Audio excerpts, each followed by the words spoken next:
very pleased and proud to bring Sandra up to the podium just to say some words and to close the conference. I'm sure in the spirit of what we've been trying to do for 3 days and in the spirit of trying to maintain unity.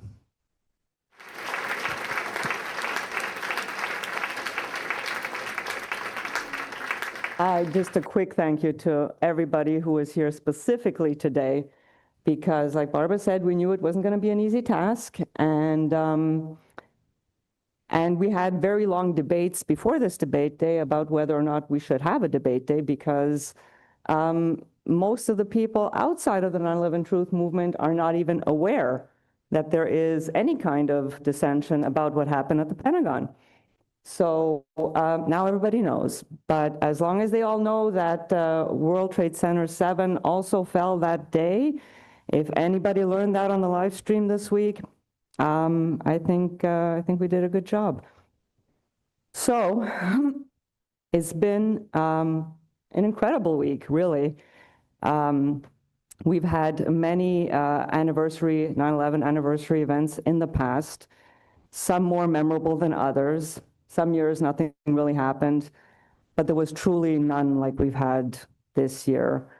What started off small and humble and likely to be contained within the 9/11 echo chamber, which it usually is, soon blew up into something that was larger than all of us. And it wasn't long before we knew that the tide indeed was turning. The speakers of the week came from everywhere. From across the US, obviously, from Germany, Great Britain, and Denmark, Canada. And they brought with them their knowledge, their field of expertise, their passion, and mostly a deep sincerity in their search for truth, each in their own way.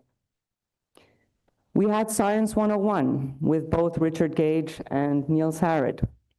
We were presented eye-opening new research by Pierce Robinson regarding flight simulator results and seismic findings by Ted Walter.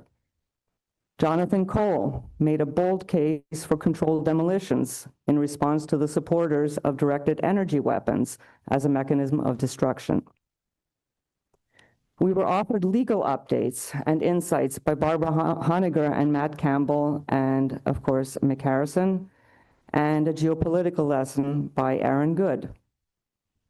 We had testimonials from people who knew the system from the inside. John Kiriakou, Elizabeth Murray, Lieutenant Colonel Anthony Schaefer, plus current and former politicians taking an unapologetic stand that runs counter to the same rehashed talking points we've cynically become accustomed to. Former Congressman Kurt Weldon and Dennis Kucinich exemplified what bipartisanship looks like and how it can work when the focus is on principles and not on advantage. And needless to say, Ron Johnson's appearance was nothing short of inspirational. This kind of presence was unprecedented. The tide indeed seemed to be turning. Bob McIlvaine, father of Bobby McIlvaine, and Bill Bernier, best friend of Frank DeMartini, opened their hearts about the pain they still grapple with, while Eric Loyer and Christopher Joyer reminded us of the tragic loss of life among all the firefighters. Our MCs, Madhava Sethi and Jason Burmis, provided the perfect backdrop to stitch the presentations together into a coherent whole. We were thrilled, obviously, when Tucker Carlson accepted to introduce our event on the second day, that which was September the 11th. And of course, thrilled that he was releasing a documentary series at all about 9/11. Anyone who's been in the truth movement long enough knows how far he has come. That alone was a sign of how much the tide had turned. But tragedy struck on September 10th in a way that shook us all and had Tucker understandably bowing out of our event. Many of us are still processing the murder of Charlie Kirk, a man who exemplified the art of debate. He was unafraid to speak his mind and happy to tackle any subject presented to him. He railed against silence and truly believed that the only way to move things forward in society was by confronting the issues head on, not running from them. putting cards on the table rather than keeping them close to our chests. He led by example, and I'm not sure how much, if any, courage this took him because he made it look so easy and natural. But he did show us that it could be done, that we don't have to be timid in our convictions, that we can embrace people who disagree with us, that we make more progress by having difficult conversations than by avoiding them. This is what I would like his legacy to be. He will be missed on both sides.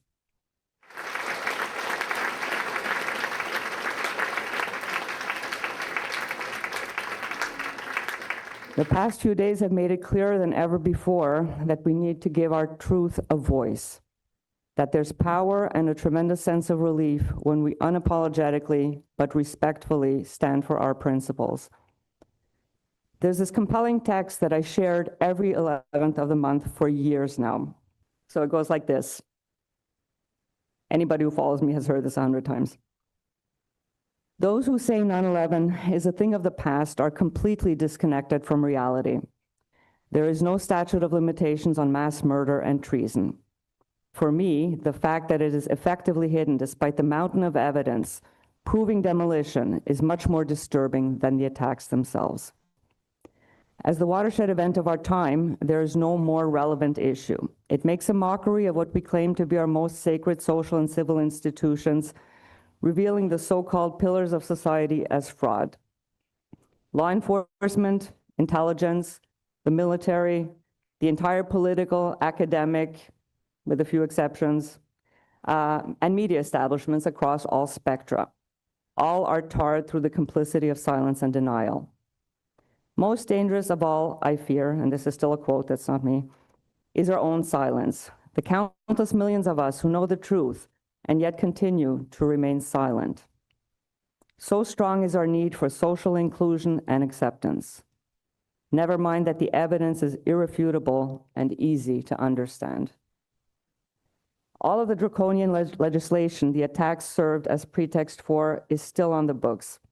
Police departments across the US are still deposed for surplus military hardware.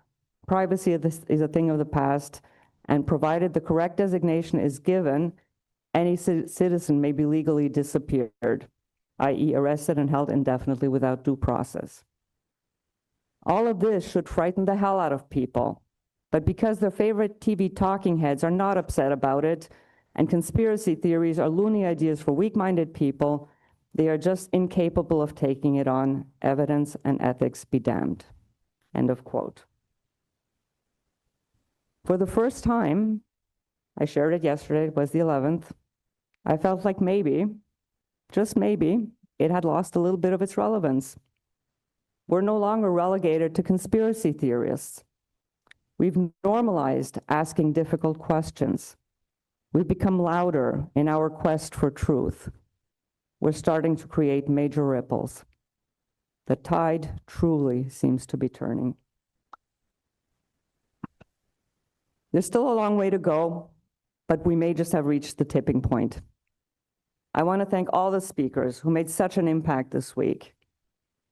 I want to thank all the dedicated advocates who came from across the US to attend this conference. I want to thank everyone who couldn't come, but instead donated to make it happen.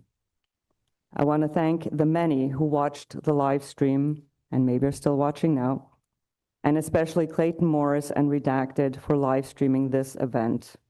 I would also like to acknowledge the organizations who have worked so hard to make it all happen these last few months. DC 9/11 Truth, you rock.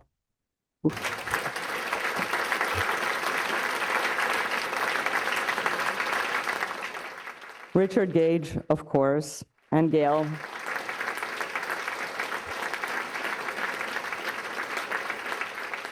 The Lawyers Committee.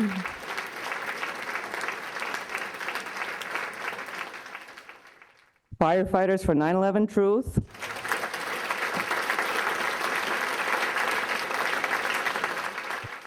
And not to toot our own horn, but you know, the 9/11 War Room, we were part of it.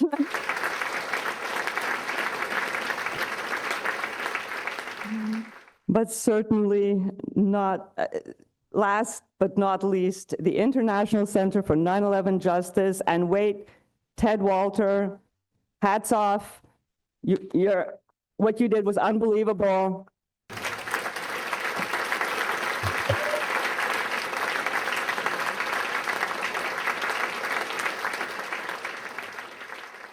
It would not have been possible without you. We can all vouch for that. So finally, I'd like to leave you with a quote by the late, great Graham McQueen. He was mentioned a few times during this conference. And this is what he said: "The story of 9/11 is rather bitter and dark, so let me add this. The story is not over yet. It's up to us to construct a humane ending to this story, an ending which has justice and truth in it. That's our job, so let's do it."